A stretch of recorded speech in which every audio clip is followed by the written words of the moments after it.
So Last Samurai Standing ni genre dia action, historical drama and Battle Royale. Oh, Battle Royale. Korang pernah dengar Battle Royale? Japanese movie ni Battle Royale. So ni memang everything everything nak macam Battle Royale. Yeah. Bayangkan ni zaman 1878.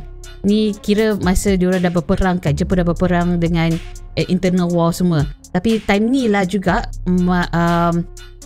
Western influence masuk ke Jepun. In other words, ni baru diorang tengah nak start macam pakai pistol, pakai cannon, pakai baju western. Dah habis perang besar ke babi tu macam okay tak payah.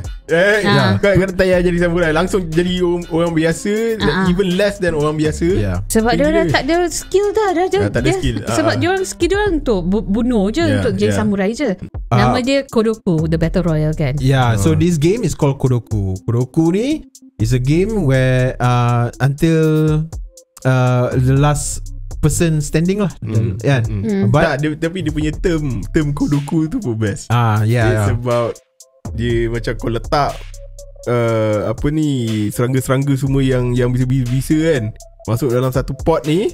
Lepas tu they had to sting each other semua, macam poison each other semua until satu serangga je yang tinggal. Yeah.